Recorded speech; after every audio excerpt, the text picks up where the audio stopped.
एक बार क्विकली हम लोग रिवाइज करेंगे चैप्टर को। सबसे पहला हम लोगों ने सीखा टैक्स का डेफिनेशन। क्या था डेफिनेशन?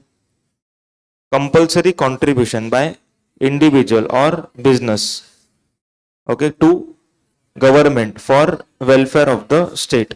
ओके, तो गवर्नमेंट को जाएगा पैसा, हम सबको पे करना पड़ेगा।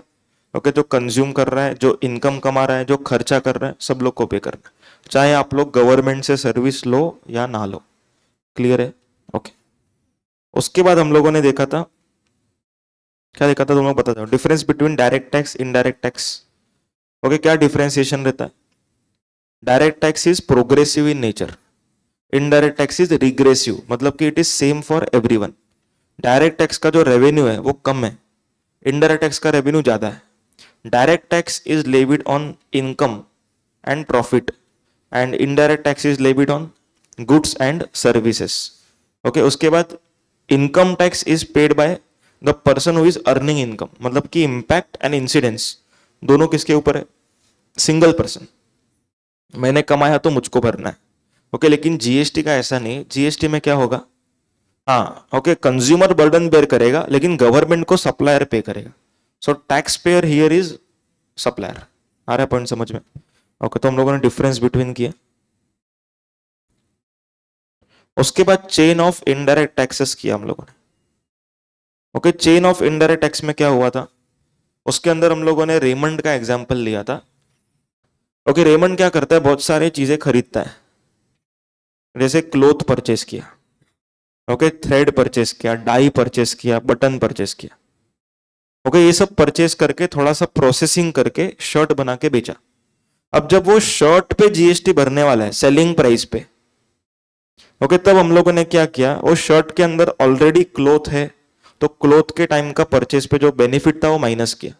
It means in simple words, every supplier is liable to pay tax but he is eligible to reduce ITC, input tax credit minus कर सकता है। ITC मतलब जो भी हमने जीएसटी हमारे सप्लायर को पे किया, okay, that is to be reduced. आ रहा है समझ में? ओके, तो ये हम लोगों ने किया, इसका हम लोगों ने कुछ समरी किया। उसमें हमने देखा कि ultimate GST is to be borne by consumer. Okay, हर एक सप्लायर जीएसटी को, गवर्नमेंट को जीएसटी थोड़ा थोड़ा पे करता है, लेकिन अल्टीमेट बर्डन कौन लेके जाता है? कंज्यूमर। आ रहा है समझ में? ओके, उसके बाद क्या देखा? Deficiencies of pre GST regime. Okay, इसके अंदर हम लोगों ने 5 अलग अलग डेफिशिएंसी देखा। सबसे पहला deficiency, multiple taxable event and multiple tax law. Okay, पहले के टाइम पर there were multiple taxable event, जैसे मैन्युफैक्चर करेंगे तो एक्साइज ड्यूटी, गुड्स बेचेंगे तो VAT within the state, दूसरे स्टेट में बेचा तो सीएसटी, सर्विस दिया तो सर्विस टैक्स। लेकिन अभी वो सब टैक्सेबल इवेंट निकल गए। Now there is single taxable event called as supply. Supply करेंगे तो जीएसटी भरना पड़ सकता है। आ रहा है समझ में? उसके बाद मल्टीपल टैक्स लॉ हमने देखा। ओके, पहले के टाइम पर वैट का जो लॉ था, हर स्टेट का अलग लॉ था, बराबर है। अभी भी जीएसटी जो है ना, हर स्टेट का जीएसटी का नाम अलग है, लेकिन अंदर का कंटेंट कैसा है? सेम है। Therefore it is uniform tax. Okay, CGST is equal to SGST और IGST is also same as CGST with some provisions extra. Okay, तो इस तरीके से हम लोग का प्रॉब्लम सॉल्व हुआ। सेकेंड डेफिशिएंसी क्या देखा था? डेस्टिनेशन एंड ओरिजिन वाला। Pre GST was origin based, मतलब जो सेलर स्टेट है उसको रेवेन्यू मिलता था। ओके, लेकिन GST became destination based tax. Destination मतलब किसको मिलेगा? हाँ, जो कंज्यूमिंग स्टेट रहेगा उसको मिलेगा। आ रहा है समझ में? मतलब महाराष्ट्र टू गुजरात गुड्स गया तो किसको रेवेन्यू मिलेगा? हाँ, हाफ मिलेगा गुजरात को, हाफ किसको मिलेगा? सेंट्रल गवर्नमेंट को, महाराष्ट्र को नहीं मिलेगा, सेंट्रल गवर्नमेंट को मिलेगा। समझ में आया पॉइंट? ओके, तीसरा डेफिशिएंसी, क्लासिफिकेशन ऑफ गुड्स और सर्विस। पहले के टाइम पे गुड्स और सर्विस को क्लासिफाई करने में दिक्कत हो रहा था। ओके, क्योंकि सर्विस का revenue service tax central government को मिलता था, गुड्स का रेवेन्यू स्टेट गवर्नमेंट को मिलता था। लेकिन जीएसटी में प्रॉब्लम सॉल्व, दोनों को हाफ हाफ मिलेगा। और जीएसटी में एक शेड्यूल 2 करके डाल दिया जिसमें क्लैरिफाई कर दिया ये एक्टिविटी को गुड्स बोलना है, ये एक्टिविटी को सर्विस बोलना है। आ रहा समझ में? उसके बाद next was cascading effect. Cascading effect मतलब टैक्स के ऊपर टैक्स। जब कोई पर्सन गुड्स को बना के बेचता था उसको वैट भरना पड़ता था, और वो जो वैट है, एक्साइज एंड वैट, जो वैट का कैलकुलेशन है, it was on excise also, that is called as cascading. Second type का कास्केडिंग देखा हम लोगों ने, हाँ, जो पर्सन गुड्स का खरीद करके बेच रहा है, मतलब ट्रेडर ऑफ गुड्स, उसको सेंट्रल टैक्सेस का बेनिफिट नहीं मिलता था, क्योंकि वो रेवेन्यू किसको बना के दे रहा है, स्टेट गवर्नमेंट को, क्योंकि गुड्स बेच रहा है ना, तो उसका रेवेन्यू किसको जा रहा है, स्टेट गवर्नमेंट को। ओके, तो यहां पर सेंट्रल गवर्नमेंट के टैक्सेस का बेनिफिट नहीं मिलता था। और इसका उल्टा भी देखा, हाँ, अगर कोई पर्सन का लायबिलिटी सर्विस टैक्स का है, ओके, उसको स्टेट टैक्सेस का आईटीसी नहीं मिलेगा, दैट इज बेनिफिट नहीं मिलेगा। समझ में आया पॉइंट? ओके, तो अपना ये डेफिशिएंसीज कंप्लीट हुआ। उसके बाद क्या देखा, constitutional provisions. Okay, constitutional provisions में हम लोगों ने देखा आर्टिकल नंबर 246A, इसके अंदर दो क्लॉजेस 1 एंड 2। 1 में इंट्रा स्टेट सप्लाई पे कौन लॉ बनाएगा, यूनियन एंड स्टेट दोनों बनाएंगे। अगर दोनों का लॉ अलग हुआ तो सेंट्रल का law will prevail. Article number 246A2, inter state supply के ऊपर पार्लियामेंट विल मेक लॉ, और पार्लियामेंट ने एक नया आर्टिकल बनाया, आर्टिकल नंबर 269A। उस आर्टिकल में लिखा कि IGST will be levied and collected by central government and it will be distributed to the states as may be prescribed. बराबर।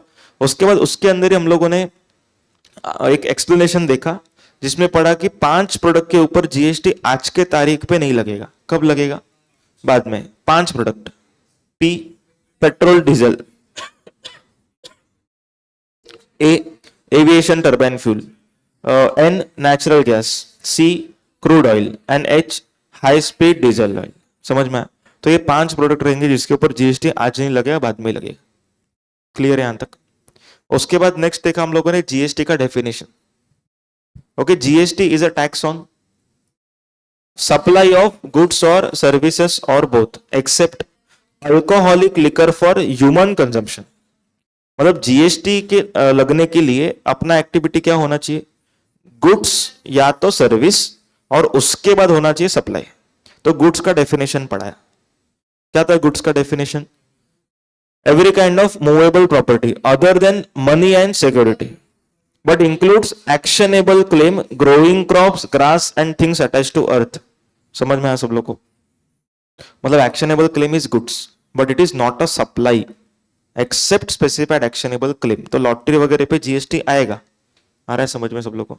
ओके, उसके बाद सर्विस का डेफिनेशन पढ़ा। Okay, anything other than goods, money and security. समझ में आया point? तो money security को छोड़ के एंड गुड्स को छोड़ के जो भी कुछ बच गया वो सर्विस। उसके अंदर कुछ ऐड किया था। ओके, यूजेज ऑफ मनी मतलब लोन के ऊपर का इंटरेस्ट इज सर्विस। उसके बाद प्रोसेसिंग फी इज सर्विस। उसके बाद फॉरेन करेंसी को हम लोग एक्सचेंज करेंगे, वो service. And brokerage is service. आ रहा है समझ में? ओके, उसके बाद क्या देखा था, बोलो फटाफट। सप्लाई के बारे में हम लोगों ने समझा। देखो, टोटल 4 फैक्टर फुलफिल होना चाहिए सो दैट जीएसटी लगे। पहला गुड्स और सर्विस होना चाहिए, दूसरा उसका सप्लाई होना चाहिए। और सप्लाई होने के लिए 2 चीज था, कंसीडरेशन एंड बिजनेस। दोनों रहेगा तो ही सप्लाई। क्लियर है? उसमें एक एग्जांपल लिया था नवनीत का और आपके घर का जो बुक्स था उसका, याद आ रहा है? ये दोनों होने के बाद आपका सप्लाई टैक्सेबल सप्लाई होना चाहिए तो ही जीएसटी आएगा। एंड टैक्सेबल सप्लाई किसने करना चाहिए? टैक्सेबल पर्सन ने। Taxable person means the person having turnover more than threshold. Okay, that is 20 lakh rupees के ऊपर होना चाहिए। नॉर्मली 10 भी हो सकता है, 40 भी हो सकता है। ओके, तो ये सब होने के बाद जीएसटी आएगा। एंड देन हम लोगों ने क्या किया, लास्ट जीएसटी काउंसिल किया, और आज का फिर थोड़ा सा किया। Okay, GST council. अभी जीएसटी काउंसिल क्या रहता है? जीएसटी काउंसिल एक कमिटी रहता है।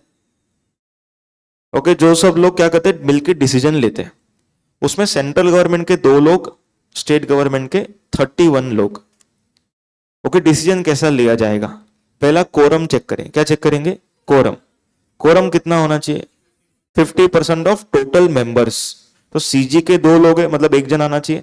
स्टेट गवर्नमेंट के 31 लोग है तो 16 लोग आने चाहिए, हाफ। तो टोटल मिला के 17 हो जाएगा, बराबर है, क्लियर है यहां तक? ओके, उसके बाद सेकंड स्टेप था स्टेट गवर्नमेंट का वोट्स।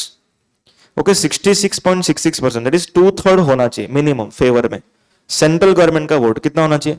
1/3 होना चाहिए फेवर में, आ रहा है समझ में? और टोटल वोट्स कितना फेवर में होना चाहिए? 3/4 होना चाहिए टोटल वोट्स, आ रहा है समझ में? तो अगर ये सब क्राइटेरिया फुलफिल हो तो हम लोग क्या करेंगे?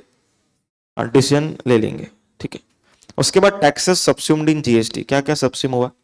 Excise duty, VAT, service tax and CST, ये चारों तो सब्स्यूम हुआ।